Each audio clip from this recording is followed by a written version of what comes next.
Hello साथीहरू, welcome back. म आज फेरि आइसकेँ तपाईँहरूको सामु नयाँ दिन नयाँ ब्लगको साथमा। म चाहिँ उठेँ होइन, उठेर नुहाइधुवाइ गरिहालेँ।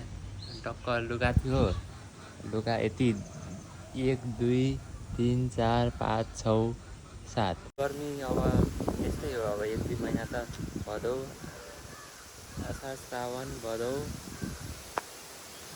आसिन कार्तिक मस्त जाडो अरे गर्मी गर्न ठिकै हुन्छ। मेरो लुगा पनि छ होइन, सुकिहाल्छ। अब म चाहिँ यहाँ हावा खान हाल्छु। जाडो भए पनि के भयो त, आज हावा चलिरहेछ। यता मेरो घरतिर शीतलै हुन्छ। यत्रो यत्रो रुख छ अनि हेर्नु त, यहाँदेखि सबैतिर रुखै रुख छ।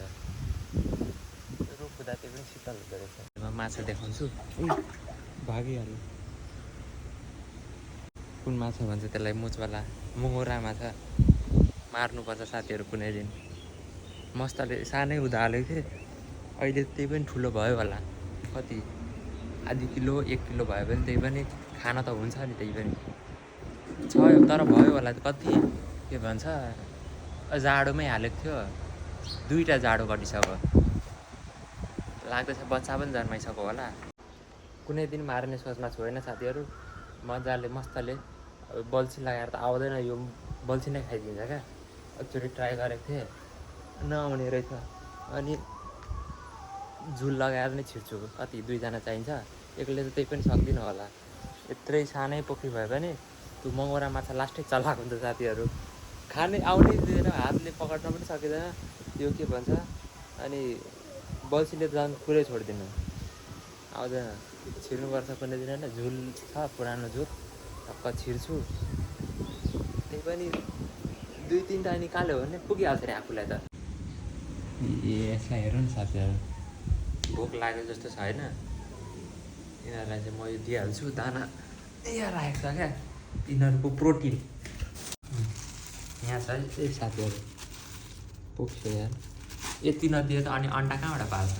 यस्तो छ फेरि हाम्रो मुर्गाहरू, दाना चाहिने नै जाट्ठाहरूलाई। खाऊ मोज गर। कतिवटा छ मुर्गा? 1 2 3 4 5, यता 2टा छ 7, अनि यता एउटा 8। खालि मोज गर्दैछ। मलाई पनि भोक लागिसक्यो साथीहरू। म चाहिँ खानै खाएको छुइनँ। कति 11 बज्न लागिसक्यो। म चाहिँ भोकै बस्छु भनेर आज सोचिरहेको छु क्या, के हुँदो रहेछ। भोक त लागिरहेछ, त्यही पनि आज हेरेर बस्छु भोक्क बसेर। बोल्न पनि सकिरहेको छैन भोकले। हाम्रोमा चाहिँ साथीहरू कति एउटा भाले छ होइन ठुलो, त्यो पोथी लाउनलाई हो भन्नाले त्यो बच्चा अन्डामा बच्चा ल्याउनलाई चाहिँ राखिरहेछ। अहिले यो के भन्छ, यो अरू भालेहरू पनि ठुलो भयो भने त्यसपछि त खाइदिने हो। यहाँ चाहिँ गर्मीमा भए पनि होइन, पुरै हावा चल्छ। हेर्नु त, टक्क हावा चल्यो। यहाँ घाम लागे पनि हावा छ, घाम लागे तर हावा छ। त्यसैले गर्मी नलाग्यो, त्यसैले म सुतिन् साथीहरू। यता हावा चलिरहेछ, यता घाम लागिरहेछ, अनि सुत्नु मन लाग्दैन साथीहरू। अल्छी लागेको गर्छ।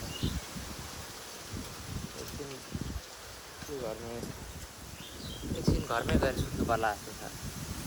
यस्तो मौसममा त के गर्नु त। अनि बोक्सी लाग्छ भन्छ फेरि, घरबाट निस्किनै मिल्दैन।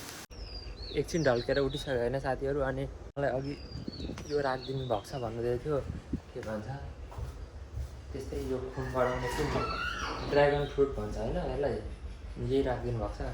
टक्क यो खानु पऱ्यो, खाएर चाहिँ हेर्नु पऱ्यो साथीहरू होइन, कस्तो चाहिँ हुँदो रहेछ भनेर। यो के गरी निकाल्नु क्या, हेर्नु त आधी छ यसलाई म यसरी खानु क्या हो।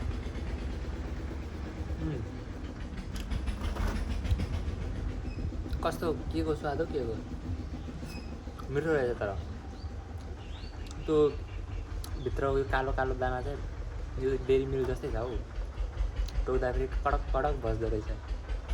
चम्चीले खानु पऱ्यो।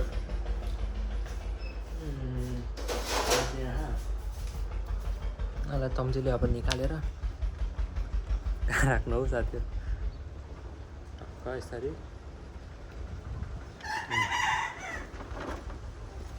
दामी छ साथीहरू। खाइहाल्छु है पहिला साथीहरूमा होइन खाइसक्यो होइन साथीहरू अनि जिब्रो गरेर हेर्छु त पुरै रातो भइसकेको रहेछ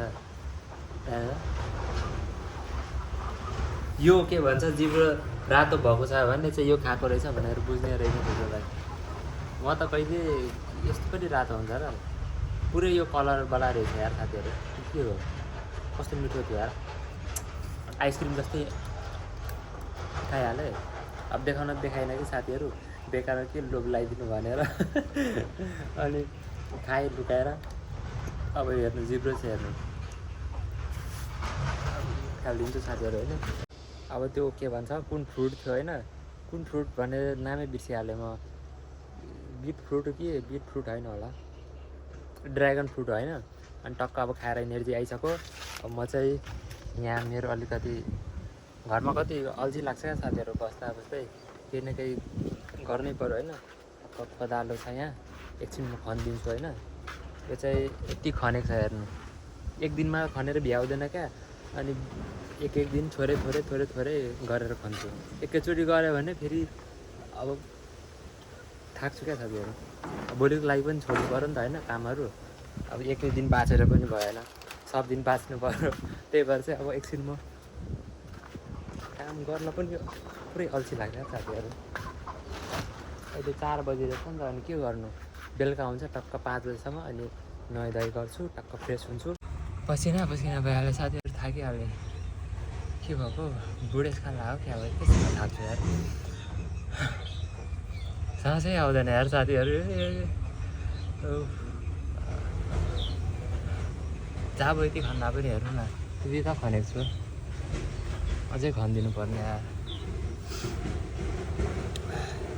त्यहाँ फेरि त्यत्रो घाँस छ त्यहाँ कुनै दिन घाँस उखाल्नुपर्छ घाँस उखाल्नै पर्छ नुहाएर पनि भ्याइसक्यो होइन साथीहरू अनि टक्क अब चाहिँ 6 बजिसक्यो अनि यहाँ चाहिँ दुध रहेछ यहाँ चाहिँ के सब्जी पकाएको छ आलु छ अनि हिजोदेखि नै खाएको थिइनँ क्या कति एक दिन भयो ठ्याक्कै अनि 4 बजीतिर खाएको थिएँ अनि 5 अहिले 6 बज्यो अनि 24, 25, 26 घन्टा भयो अनि अहिले खाँदैछु टक्क अब मस्तले खान्छु त्यसपछि भेटौँ साथीहरू ए अघि चाहिँ खाएको थिएँ भनेर बिर्सिरहेको थिएँ यार साथीहरू 4 बजे नै मैले यो के भन्छ खाइसकेको थियो ड्र्यागन फ्रुट होइन अनि कहाँबाट एनर्जी आउँछ किन भोक लाग्दैन भन्छु नि त्यही हो मान्छेहरू एनर्जी खान त खान्छ होला नि त अब एनर्जी छैन अब म चाहिँ दुध तातिरहेछ केरा छ क्या साथीहरू टक्क केरासँग मस्तले यहाँ 2टा केरा छ क्या मेरै लागेको टक्क यो 2टा केरा खायो भने त त्यसपछि त यहाँदेखि विराटनगर कुद्दै पनि जान सक्छु होला ल है साथीहरू मैले चाहिँ यहाँ भात चाहिँ थिएन दुध चिउरा अनि केला हालिसकेँ अनि टक्क अब यहाँ बसेर खान्छु म अहिले त खतरा यार मिठो लागिरहेछ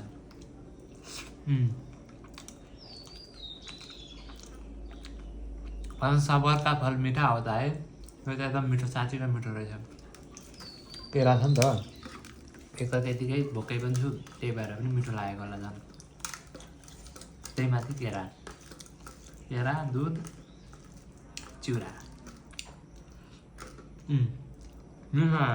के साह्रो गर्मी क्या साथीहरू है हेर्नु त टक्क म चाहिँ 2 चोटि नुहाएर भ्याइसकेँ होइन टक्क कुल भइसक्यो म नुहाएर अनि अब के भन्नु तपाईँहरू पनि चारैतिर गर्मी छ होइन अनि पातलो लुगा लगाएर बस्नु के भन्छ टक्क 2 चोटि नुहाए पनि हुन्छ अब के भन्नु त अनि लास्टै छ क्या गर्मी अब तपाईँहरूकोमा एसी छ भने अब कुरै बेग्लै भयो हाम्रोमा त छैन एउटा फ्यान पनि छैन ल साथीहरू यो भ्लग चाहिँ आज म यहीँ टुङ्ग्याउन चाहन्छु सी यू टुमरो